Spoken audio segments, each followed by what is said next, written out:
Welcome everybody to the work session around public safety. Before I turn it over to Robbie, I want to say thanks to the fire folks, the fire department, to be here and give us this briefing. And I also wanted to acknowledge the fact of what happened over the weekend in Idaho. You all have enough to worry about to then hear about the news of folks, your colleagues, being called out to a wildfire and then not coming home, being murdered, to be blunt. And then that to be followed with a wildfire call here locally, and how that must have felt for you. So I just want to acknowledge that. I appreciate the service. I think I can speak for all of us. We appreciate the service you give this city very much. And we're very glad to hear from you tonight. So I'll turn it over to Robbie at this point. Thank you, Mayor. Good evening, everyone. So tonight we will continue our Hillsboro 101 work sessions. We have public safety is our focus tonight. So our fire and rescue department is going to go first. They have a wonderful presentation planned. Then we'll have a regular meeting, and afterwards the police department will present on HPD. So with that, I will turn it over to Chief Downey. Thank you, Robbie, and thank you, Mayor, for those words before we get started. Yeah, It's not in the backyard, but pretty close to home. Coeur d'Alene's not that far away. Yeah, to me, it's the backyard. Yeah, right. Yeah. Well, good evening, members of the council. Thanks for having us. We're grateful for the opportunity to share a little bit about our department tonight. I think most of you know firefighters never go anywhere alone, so I brought the team with me. So I'm going to have this is the executive staff and leadership team of the entire department. So I'm going to have each of them introduce themselves quickly, so you can meet us all. So start with Chief Charlton. Sure. Good evening, Fred Charlton, Division Chief of Training. Good evening, Kylie Kelly, Support Services Division Chief. Jeff Gursky, Deputy Chief of Administration. And good evening. My name is Greg Espinoza. I'm the Deputy Chief of Operations. Hi, I'm Mary Bradley, Business Operations Manager. I'm Martin Stapleton, Division Chief and Fire Marshal for the City of Hillsboro. Good evening, Paseth Pitch, Public Information Officer, Hillsboro Fire and Rescue, and I also lead our community engagement and community risk reduction programs for Hillsboro Fire and Rescue. All right, so the sort of high-level topics we'll cover tonight. We'll give you a general overview of the department itself. Most of the presentation is going to talk about our 5-year history, sort of the data analytics of the department, what we've been doing the last 5 years. We do not do it alone. We're part of a very large fire, EMS, and public safety system. So we're going to talk a lot about some of our partner agencies that help us do what we do. And then we'll wrap up talking a little bit about the planning for the department and where we're headed. So general overview of the department, org chart on the left, we're 148 FTEs in the department. About 114 of those provide emergency response and 911 services. So the majority of the department is just what we're known for, but we can't forget the 25% that really are behind the scenes and do all the support work. So the administration division, that is our admin staff that does the critical behind the scenes work that support everything we do, whether that's human resources, budgeting, GIS work, our records custodian, and you name it, about all the work that they do behind the scenes. They work tirelessly to support us in our mission.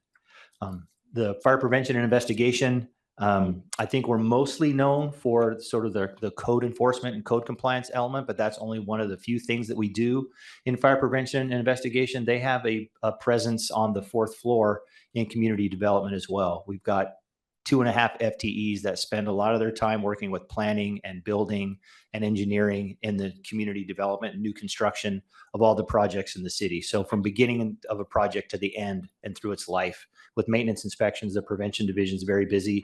And then anytime we have a fire, it does get investigated. All of our deputy fire marshals are cross-trained as both inspectors for code compliance and investigators. And if we have reason to believe that a fire might be suspicious, we partner up immediately with the police department to conduct a more thorough investigation if that might lead to criminal charges and arson and those kinds of things. So very, very busy department. Support services, Chief Kelly, that is everything we need essentially before 911. I mean, it's fleet, facilities, logistics, supplies, equipment. you'd be surprised at the amount of technology that we're relying upon, whether that's iPads or mobile data computers, iPhones. It's interesting, the new generation of firefighters, how they're teaching us how to people like myself, how to use these new platforms of communication and technology that I'm literally, I was used to. Thomas guides, anybody? Yeah, we don't have those in milk crates anymore behind the officer seat like we used to. The technology is amazing, and our new generation of firefighters are so comfortable in that space. It's interesting for us to evolve with them. But Chief Kelly spends a lot of time keeping our tech up and running. Radios as well. I mean, very, very busy. The training division does much more than training. They coordinate all the hiring. They work very closely with the HR department, hiring, recruitment, selection, not just training of new firefighters, but we take professional development very seriously. They prepare everybody for our promotions. I mean, they are beginning to end in every firefighter's career. A lot of work at the training division. Really happy to have the Wood Street facility. The community engagement team, Seth introduced himself. He also has Brandy that works for him as a community risk reduction specialist and a public affairs specialist. And then our chaplain / crisis intervention officer. Those are the three people that make up the community engagement team. Public education, community outreach. When we have an emergency, Seth was busy yesterday afternoon helping TVF&R with public information in regards to the fire yesterday. They are a busy group. And the last there, of course, under our divisions is emergency response. That's what we're known most for. That's all the 911 services under the umbrella of, you name it, fire, rescue, EMS, hazmat, wildland recently. Obviously our largest division. What I do want to make sure you understand too is emergency management is a division within the fire department. But Tammy Bryan is not the fire department's emergency manager. She's the city's emergency manager. So sometimes when you look at the org chart, people don't realize that they think the emergency manager works for me as the fire chief. She is actually my peer along with the police chief. She is the city's emergency manager. She works really closely with water department, public works, police, us when it comes to opening up our department operations center. When emergencies are starting to get a little bit larger, she's the one that manages the city's emergency operations center. She and our emergency management officer, a very busy two-person division. But a lot of times they see the org chart, she thinks that she works only for the fire department, and far from that. So this map is got two parts to it, if you will. The red dots are the 5 current fire stations. On the left, of course, is downtown, circling around clockwise up near the airport. Up near Ronler Acres or the Gordon Faber Recreation Complex, swing around Corn Pass near Cornell, and you have Station 6. And then in the bottom center is the current location of Station 2 at Brookwood and TV Highway. 5 strategically located stations across the town. We'll talk a little bit about response times here coming up, but strategically located to minimize our response time, but maximize our performance. The 2 blue circles are the future. In the very bottom, that is a picture of Station 9 that is down in the Butternut subdivision of South Hillsboro, currently under construction, about halfway through. Construction scheduled to be finished in December, and we are hiring the recruit class to staff that station in August. So we should be staffed and ready to go first or second week of January. So things are looking really good. I cannot compliment enough the work that Chief Kelly and Chief Gursky do. They are on that construction site with our contractor every Wednesday, making sure that project stays on track. And I'll mention some of our partnerships with city departments as well, but the Capital and Development Services team of Public Works, outstanding to work with on this project the whole way through. And in the center of that map is the next station that is not an additional station. That is planned as a relocation. So the station that's red in the bottom center will move up north on Brookwood past the S curves there, up about 3/4, maybe a half more mile just south of Maine. We're going to relocate Station 2 right into the center of the city. So we'll sort of have these 5 stations around close to the perimeter with one sort of right in the center of the city. If we had a map tonight that showed you where our response times are, it's interesting. We're challenged along the Brookwood Cornell corridor. It's very busy, lots of traffic, lots of activity in there. We have a hole, if you will, in the center of the city about trying to meet our response time obligations. So moving that station north wouldn't be possible without adding a station below it as well. So we really feel that we'll be strategically positioned quite well. When we were talking about this presentation, I wondered if there might be a question about why we have 6 fire stations and why the police department has a 1 new headquarters. That's really about the deployment model. I mean, they are constantly in their vehicles and mobile and moving around all the time. We're not. We're what we call in quarters, and we respond from 6 static locations where they begin their day in the morning and spread out across town into their division. So we do have 6 stations and the police department only has 1. So some people wonder why that is, but it's really, like I said, about the way we're deployed and mobilized. So yeah, so I will go to the next slide unless there's any questions. So yeah. Sorry, and sorry about being late. I got stuck in the Tuesday night market, which is a good thing, but also it delayed your response time. I understand. That's true. Things they understand. That's true. Why would you move station 2? Why not have another station? Is it just a cost thing? And then the other thing is, so you said the model is different between the police and fire. Why is that? Why couldn't the fire department also be more mobile? So I'll answer the first part of that first. Is the station 2 is 50, built in the 70s? Yeah, it's about 50 years old. And it's in a good location right now. But the new property that we have up the street is sort of just much better suited. But I mean, we don't need, if we were to keep station 2 and build, we'd have, I mean, I really couldn't justify the expense of another fire station in the center of town, given that but we couldn't move station 2 up north if we weren't building the station below it down south. That would hamper our response time along the 12th Valley Highway corridor. So it's a combination of having the station built to the south and then the need to expand that station. Station 2 right now has a 1 engine company in it and 4 firefighters. It's small and really doesn't meet modern day fire station standards. It's just an older building. And the reason why we're sort of spread out strategically, again, really has to do with response times. I mean, we are stationed most of the time. And when we get dispatched, we do. I mean, it's oftentimes when we're not in quarters and not on a call, we're what we call available on radio. There's a number of times we'll get dispatched while we're out and about. But it is just about being strategically located. I should be able to get, we'll talk about a term called effective response force here coming up.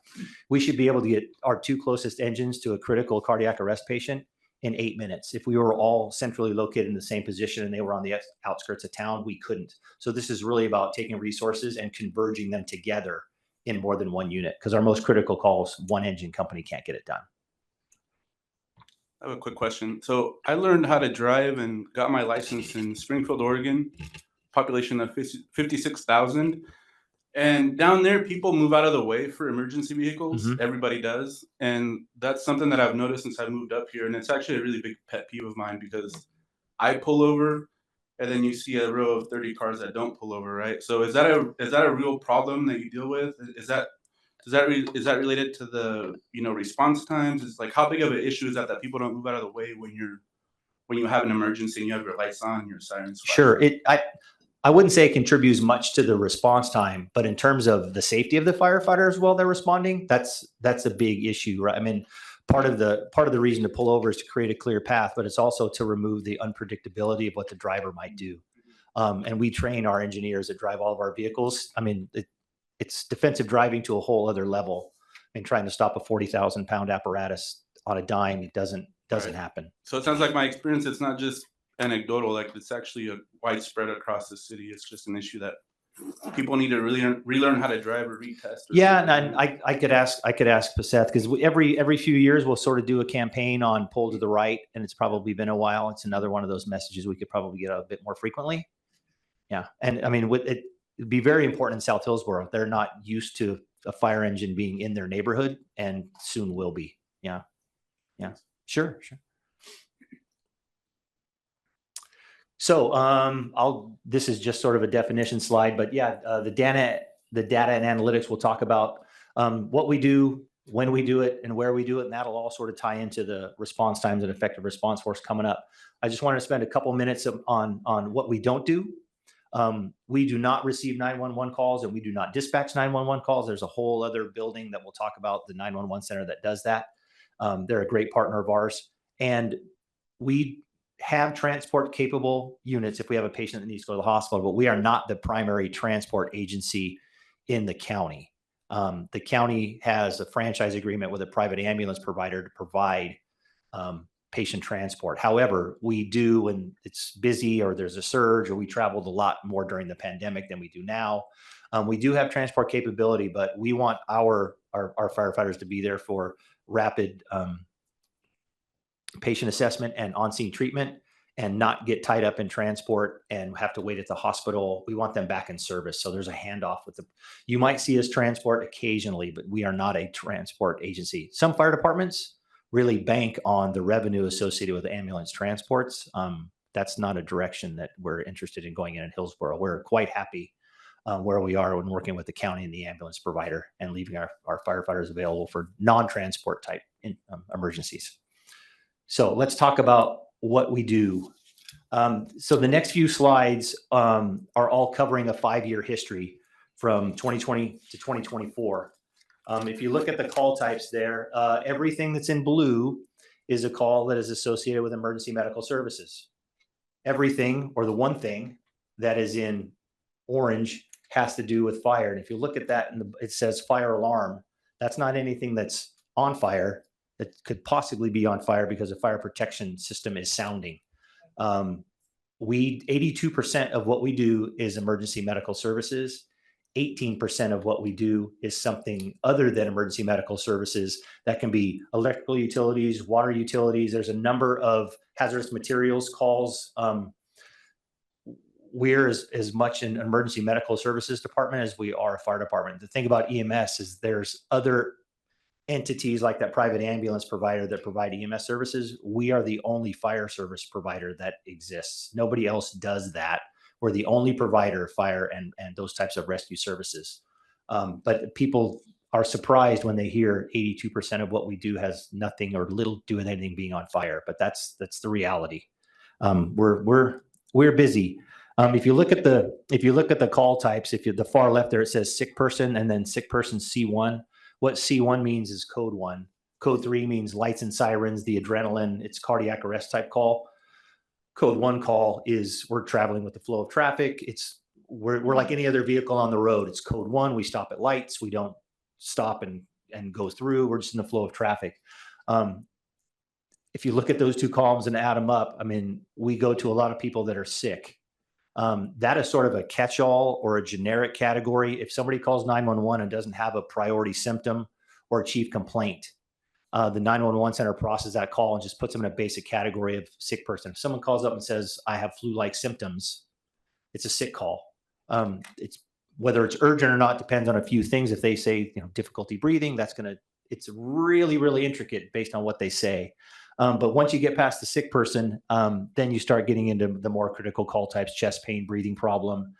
We do go to a lot of traffic accidents, and obviously cardiac arrest and unconscious and fainting patients. It's interesting. Fentanyl, you don't see overdose up there. But overdose typically falls in the cardiac arrest and the unconscious and fainting category. People don't know why somebody is unconscious. And it's amazing how many cardiac arrest calls we get to that are not cardiac arrests or overdoses. But they see somebody, the way it works at the 911 center is when they're processing a 911 caller, they'll ask, are they conscious and are they breathing? If the answer is no, it is go. That's what they're taught. It's no, go. They don't do a whole lot of deep dive into the caller for more information. If they're not alert and they're not breathing, they send us. Then we get there when we realize it might not be a cardiac arrest, but you can't take that chance about not knowing that while you're gathering that information from the caller. So very, very busy, like I said, in EMS. If you look at our total call volume, of course. Is there a way to tease out the fentanyl data? Yeah, we can do that by, if we look, because there's the CAD that dispatches us, and then there's our records management system, which actually tracks what we did on scene in terms of intervention and care for the patient. Yeah. By the certain techniques or skills, like if we administer Narcan. Mm-hmm. Oh yeah, because if that's recorded, then yeah. And if we use a lot of Narcan, then yeah. So we can query the calls that are related to overdoses, and if it's an opioid overdose, we would know by the treatment that was given on scene. Do you have a sense of the percentage of those, by any chance? Not off the top of my head, but I mean, I would think it's fair to say at least a third of the cardiac arrest dispatches we go to have nothing to do with a cardiac emergency. A third of the cardiac. A third of our cardiac calls as dispatched are not cardiac related, and they're mostly overdoses. Okay. Would you say that's on the rise or on the decrease? Or I would say we plateaued. I don't think it's on the rise anymore, but we're at a much higher level than we were a few years ago. Okay. Yeah. Thank you. Yeah. What we're showing here is the number of annual responses on the left, as you see across the top is 2020 and all the way to the right is 2024. Again, we've broken these out by EMS calls and fire calls. You see the 2 columns per year. What that's meant to show is it says incidents at the bottom and then total unit responses. So the incidents is the total of number of times the department was dispatched to something. However, a majority of our incidents don't only have 1 vehicle respond to it. So if somebody calls in with a cardiac arrest, 2 engines are going to go. If somebody calls and says something is on fire, 2 engines, a truck, and a chief are going to go. So a better depiction of how busy we are is the total number of times we roll a fire or an apparatus to the emergency. So we were dispatched in 2020 to about 12,000 calls, but we actually had closer to 14,500 total unit responses. And as you see, it peaks as we go from left to right. We're about 5% busier every year on average. So where we were in 2020 to 2024, we're 25% busier than we were 5 years ago. And that's if I'd shown you a slide that went from 2015 to 2019, you'd see that same predictable 5% increase in call volume and unit responses year to year. The ratio of fire to EMS stays about the same, 80-20 every year, but just the demand for our services goes up and up each year. I looked this morning since it's July 1st and we're halfway through the year. As of this morning at 8 o'clock in the morning, 7,437 calls. We're right on track for 15,000 again in 2025 like we were 2024. So we continue to be in a very, very busy system. Chief Tony. Yeah. Hi. A question I have for you, in seeing the different categories of calls and in talking about training, with OHSU being here in our community as a university and healthcare provider, is there a point of contact that directly works with the training entity for the different types of new innovative, like whether it's a cardiologist, like a heart transplant person, or LVAD? Is there specific training that is updated annually? Yeah, I'll try, and then I'll let Chief Espinoza and Chief Charlton fill in. We can't provide services without the oversight of our medical director. And he is part of a consortium of doctors that work in the Tri-County area to establish protocols for all EMS providers in Multnomah, Clackamas, and Washington County to provide EMS services. And he's also an ER physician. He has to be a board certified ER physician. We have an associate medical director as part of the county's larger medical direction system. So we basically have 2 medical directors. We take great pride in Washington County as a system in being as innovative and progressive as we can with patient care and intervention, whether that's new medications, new equipment, new skills. We do a really, really good job, not only in Hillsboro, but in the county, in working as an EMS system to improve patient-centric care. I would say, OHS, like the medical director for Tualatin Valley is an OHSU physician, and he's part of our system. So he weighs in. The network of physicians we have to provide us with oversight and training. It's some of the best. Thank you. Yeah, sure. So when are we busy? This is meant to show the hours of the day. The far left is midnight. The far right is 11 p.m. And a lot of times we talk about peak activity when we are the busiest. So if you look at this arc, where it dips down below it is 4 o'clock in the morning. And our peak activity, if you will, is we are busy from 10 a.m. to 8 p.m. That is the peak activity. EMS calls, fire calls, again, you can see the blue and orange in terms of when we're the busiest. We are 24/7, 365 service. but we are busiest. I will show you. I mean, this is the same slide shown a different way. This is the days of the week. It really doesn't matter if it's Sunday, Wednesday, Thursday, or Friday. We're predominantly busy. Doesn't matter the day of the week, but the time of day is very, very consistent. From when the community is busy, we are at our busiest. Another way of looking at that is this takes the last 4 slides and sort of puts them all together. This is the number of responses by hour of day and day of the week. When we were reviewing this, we realized it's hard to make logic of it. Why we at Tuesday at 4 o'clock in the morning, you see the number 166. That's the lowest number on the chart. But Tuesday at 1 p.m. at 622, that's the largest number on the chart. So again, if you look about when we are the busiest, day of the week, hour of the day, the number of calls, I mean, that sort of the dark blue, dark green area is when we are at our busiest. Very much busier during the day, which makes it difficult for the firefighters because they have a lot more things to do than respond to 911 calls. We send them the training 3 days a week. We expect them to get into the businesses and the community and do community engagement and do pre-planning. So we know what's going on in some of these buildings behind closed doors. So we're prepared if we had an emergency there. Most of their business that's also not emergency 911 is from Monday through Friday, 8 to 5. I mean, they are packed in terms of all the business and all the expectations we have for them in the same period. I mean, it's really, really demanding.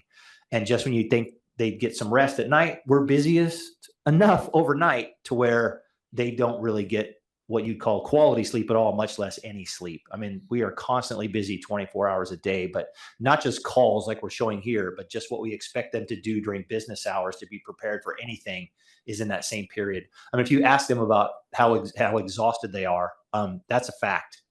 I mean, we've been hiring, we were looking at numbers as a crew to get ready for tonight. We've hired 57 firefighters in the last 6 years. 57.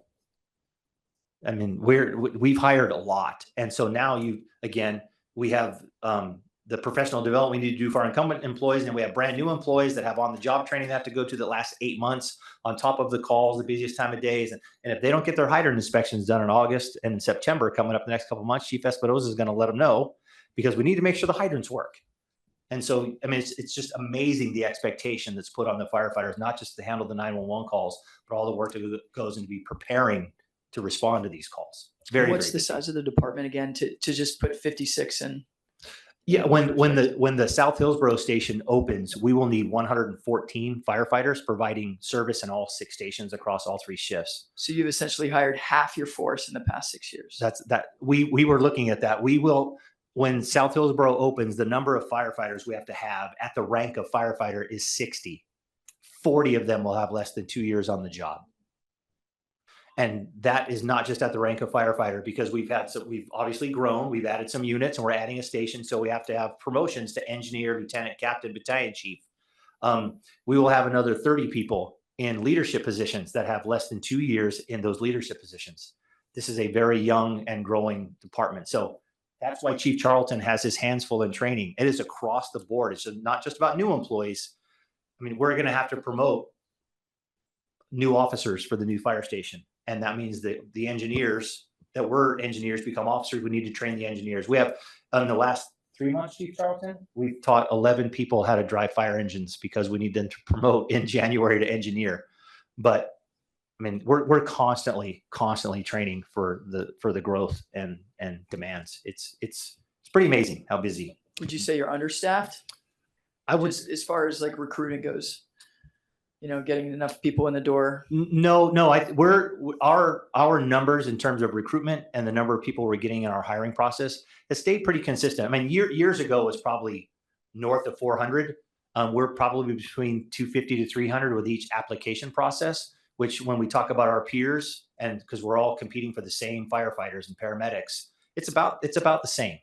We're doing a really, really good job. We could have probably a whole other work session on the recruitment efforts. We've put a lot of energy into that in the last few years, and it's paying off. Great. Are you going to have a demographic chart of gender and race? I don't have I told somebody to be prepared. I don't have a chart, but if we have those numbers for you, yeah, we can share them tonight. Thanks. Yeah. Chief, if I could just add really quickly as well, one of the things, maybe I want to say 6 or 7 years ago, we, as an organization, committed to 4-person staffing on all of our apparatus as well. So that also increased the numbers of firefighters that we had to hire. So now any fire engine that we put out, any fire truck we put out, before 6 or 7 years ago, there were times where we would have engines out there that only had three firefighters on them, whereas now we have 4. So that was kind of the first big step in increasing the size of our fire department. Then, as Chief mentioned, we added a medic unit a couple years ago. We added now South Hillsboro Station. So that's one of the, I just wanted to kind of share some context as to why we continue to grow over the past several years. Quick question. Sorry. Go ahead. Thanks. So with the 114 firefighters, is that what is the ideal ratio given our size and density? That's a great question. The most referenced standard for staffing based on your population is 1 firefighter per 1,000 residents in your community. So we're at about 111, pushing 112,000. And when we open the South Hillsboro Fire Station, we will be at 114 for what could be a population of 114,000. We were right on the mark for staffing. Thank you. She copied my question, but essentially that was it. Yeah, that's my response. That's and it's interesting when we talk about how the city's growing, right? I mean, it's obviously it's growing as you think of it growing across the landscape. It's also growing vertically, and that's another new challenge for us. I mean, 10 years ago we weren't talking about fires in many buildings above 2 stories, much less 3, and now we're talking about 4, 5, and 6 stories, which is a whole sort of other sort of growth that we have to be ready for. You just got 6 new trucks. All right. What, We just ordered 6 new trucks. No, but man, I knew I was going to have to do this. I didn't want to have to correct anybody, but we got 6 engines. Remember? And engines. Sorry, you just got 6 new engines. Yeah, because trucks are the ones with the big ladders on the top that what's reach the high in the difference? sky. Okay. Because trucks cost twice as much as engines. So if we're really, so anyway, but yes, we are. That's one of my points later about how thankful we are for our bulk order of engines that the council approved a couple weeks ago. If I could ask a clarification, you said you hired 57 or 54 new people.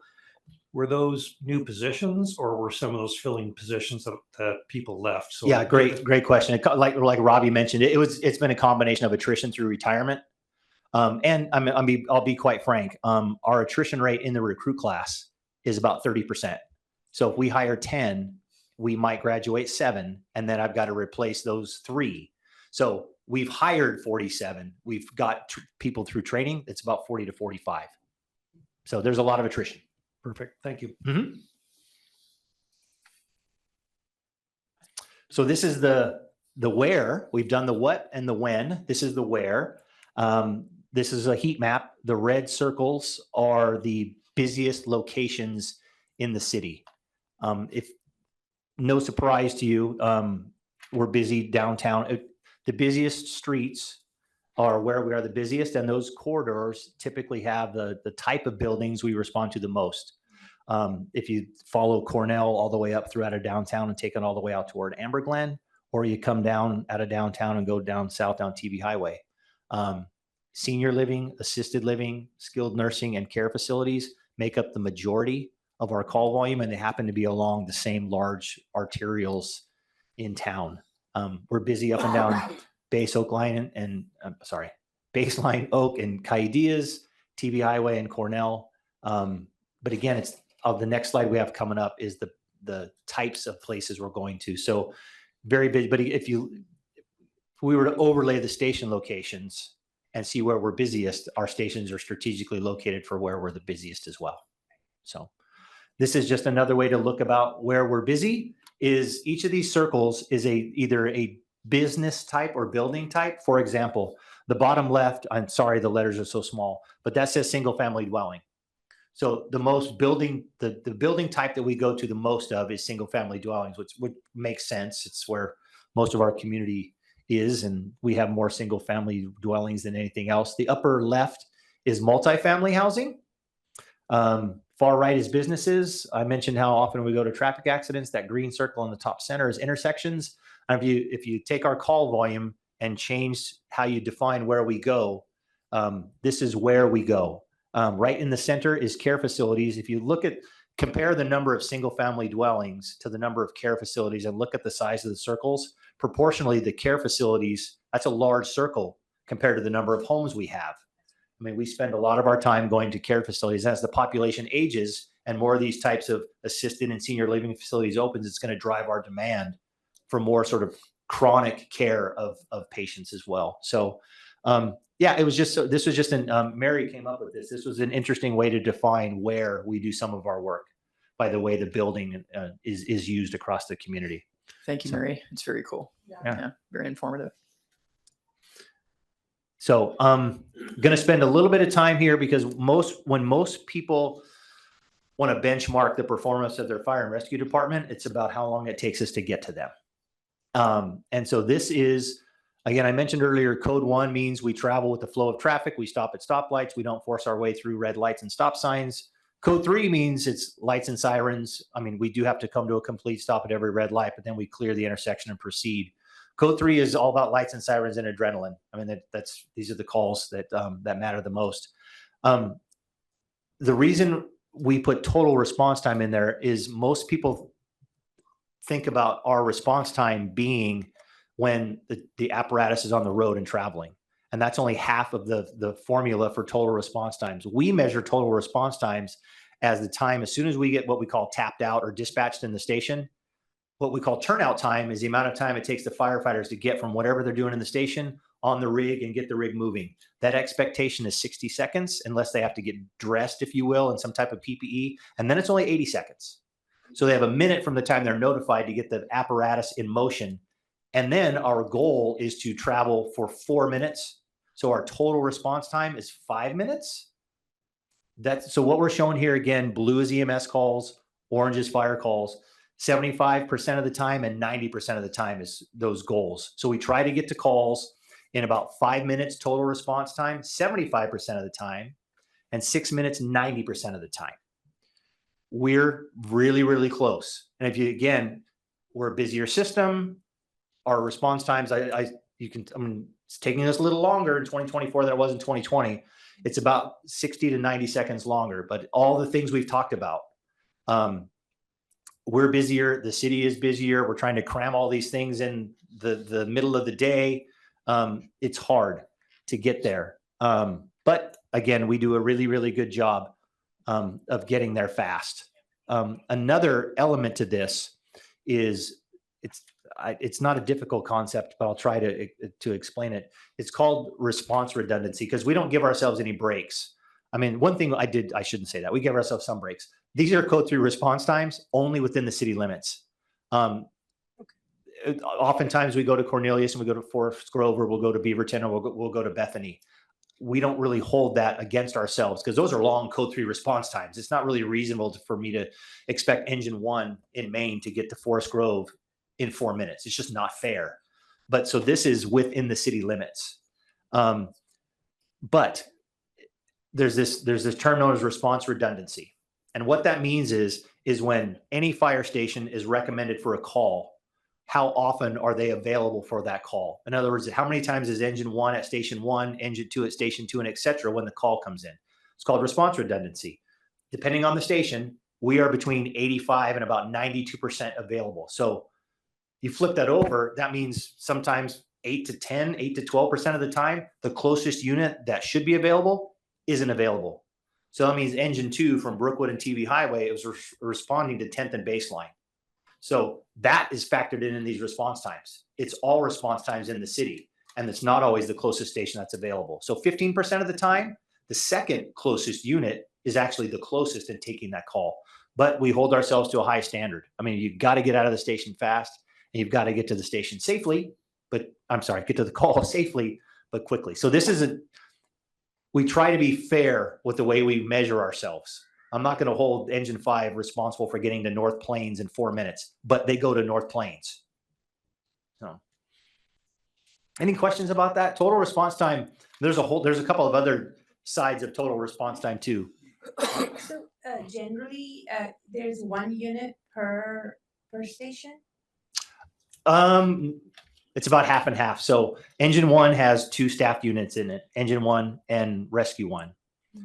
Engine 2, engine 3 are the only 2 units at those stations. Station 5 has an engine and a truck. So there's 2 staff there, and the battalion chief is there. And then station 6 has 1 engine. So it's about 50-50. Say that back, Saba. We have 2 stations with multiple units and 3 with 1. And then station 9 will open with 1. Okay. So, but within the biennium, we're going to start ramping up an EMS unit, Rescue 6, over on the east side of town. So along with Engine 9, we'll have Rescue 6 coming on board.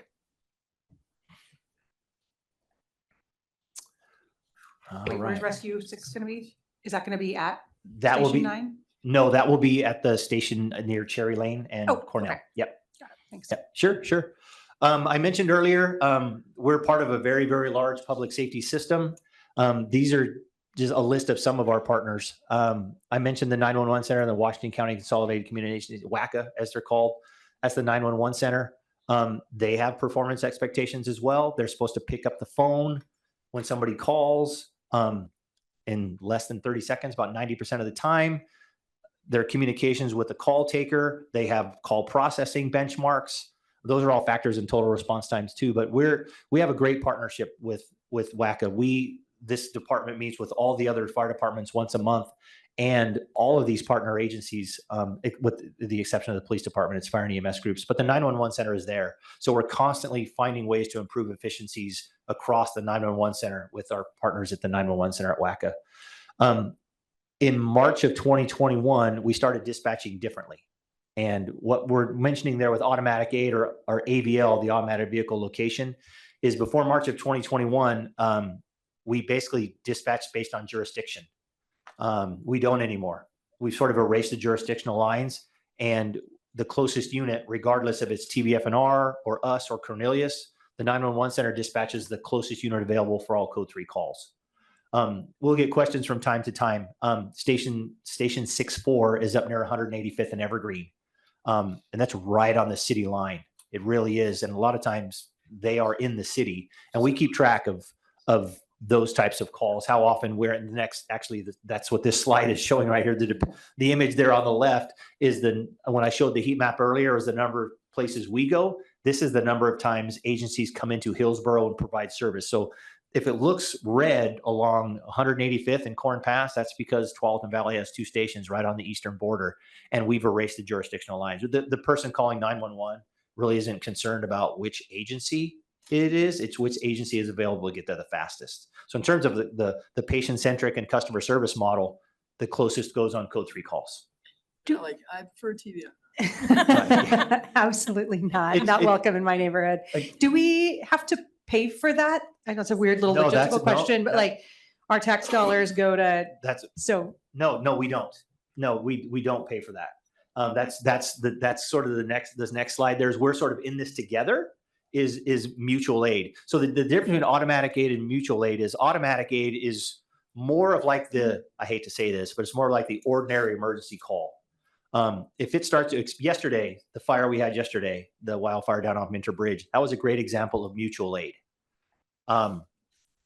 We had 35, I think that was the number, 35 emergency response apparatus at that fire, from Gaston to Beaverton and North Plains, and that was a full countywide fire yesterday. If we needed any more resources, we were on the phone with Multnomah County, and Multnomah County was going to send us more brush resources. But we all do that mutually. So yeah, we're very reliant on one another as part of a very large system in the metro area. Okay.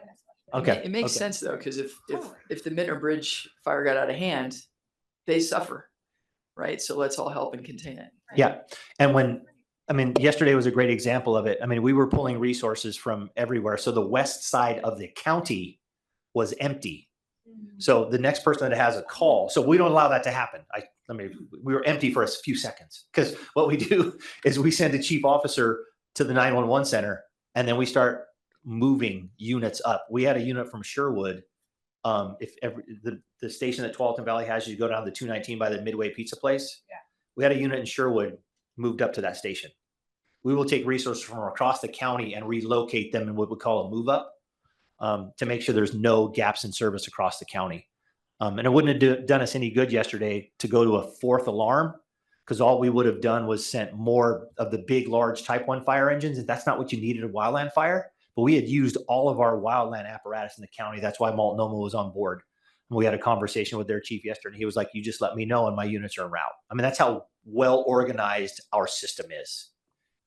It's really well organized. But we do that, to answer your question, mutually. Now, if we get into conflagration size events where we're gone for 2 weeks, then there's reimbursement for those. But we're talking, if we're getting it done within about 72 hours, we're just sharing resources with one another.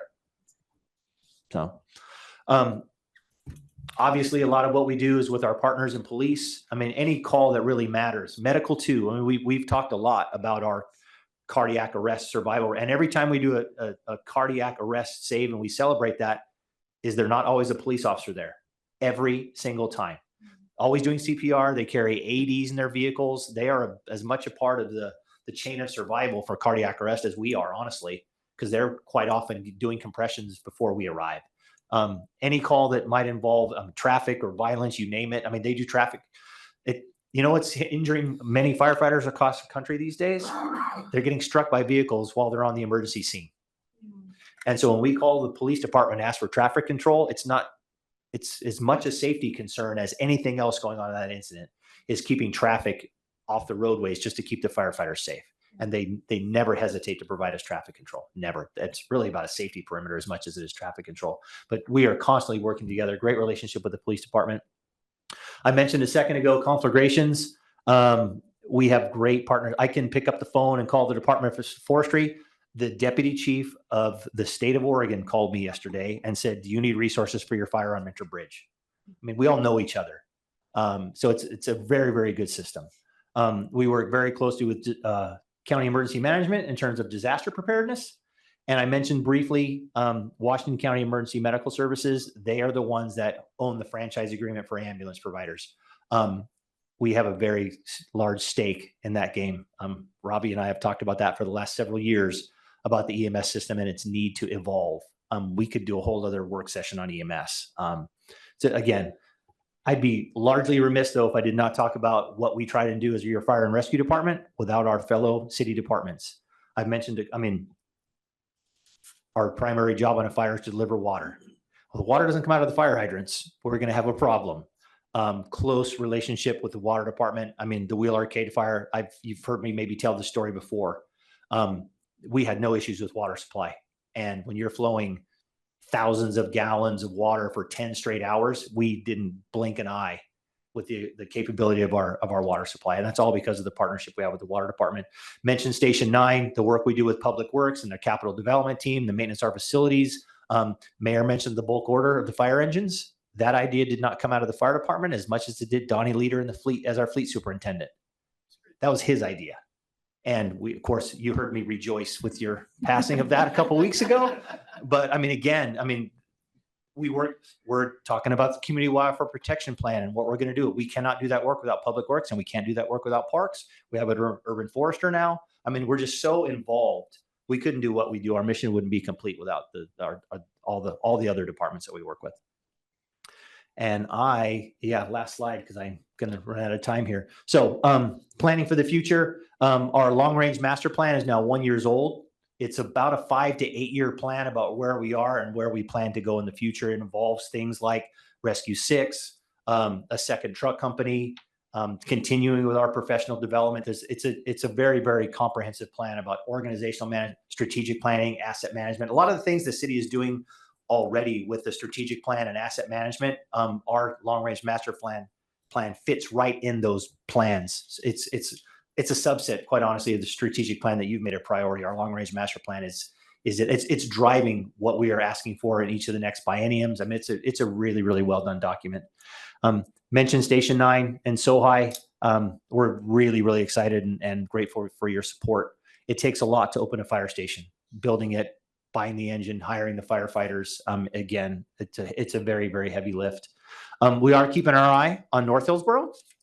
We were actually out there on a little tour today with Dan earlier, talking about the way the parcels are developing and the size of lots. And it's a ways off, but we need to get our eyes on where we might need a piece of land for a future fire station up in North Hillsboro. If we start to grow out to the northwest, out sort of what's going on Jackson School right now, we push out toward the traffic circle.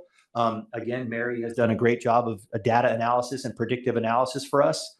And when we start to grow out to the northwest, Station 1 downtown or Station 5 at the airport cannot converge like we want them to as we progress out to the northwest. So we're talking about the future out in Nohi as it develops. We want to have some real estate out there for when the time comes to build.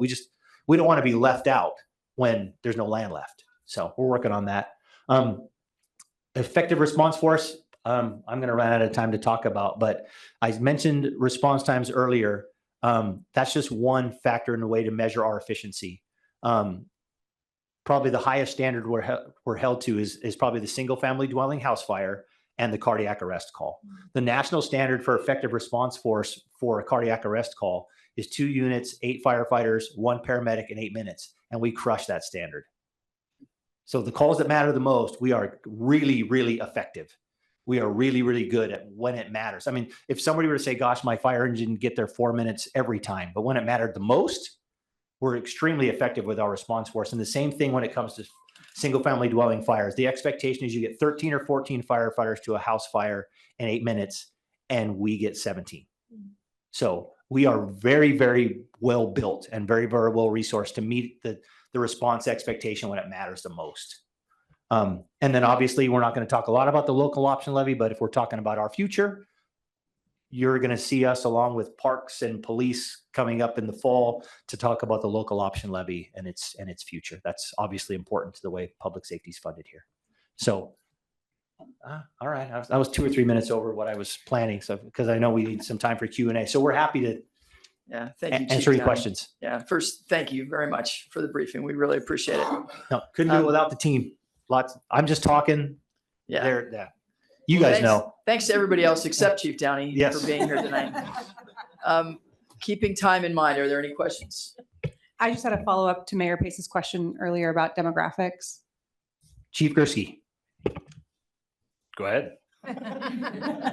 Can you share a little more about them? Yeah. Thanks. So for lack of better words, in 2018, we kind of looked in the mirror and then realized some work we needed to do, especially to kind of represent the community that we serve. And so all the data I have starts around 2018 because that's when we started tracking recruitment and everything else. So over a 6-year period of time, our first focus was recruitment, because recruitment is the way you get applicants to apply. If you don't get applicants, you don't get that ratio and you kind of dip your net in and you have successful applicants. And so over the 6 years, we saw a 40%, I'll just give some notables unless you want just lots of numbers. We saw a 40% increase in Hispanic or Latino, and then 40% increase in Black or African American. What we are today, just looking at uniform personnel, we're sitting above 60% increase in both of those categories. And then as far as female, we are 94% increase over the last 6 years. So we've done a lot of work in recruitment. Really, that's where it starts, getting the right people in the door. Can I follow up something? And then just kind of having gone through this, so first step is recruitment. How is the retention with those demographics? The retention's high. Our retention in general is on par with, I would say, all the neighboring jurisdictions. There's been some changes in our industry where Chief Downey calls it free agents. Where in the past, like you got into a mid-size or large department, you stayed. And now we're seeing people in large departments like Portland leave Portland and go to Vancouver. And so there's a lot more kind of lateral opportunity. And so we've seen more of that. But when you look at the demographics, I would say the data is irrelevant. Would you be willing to send an email with the numbers, the breakdown? Yeah. Of demographics, please. Thank you. More than happy to. Thank you. And one last question I have. In pertaining to emergency management, what types of emergency preparedness initiatives are taking place in coordination with our public to be ready in case there's a A big earthquake? Yeah, right. Yeah.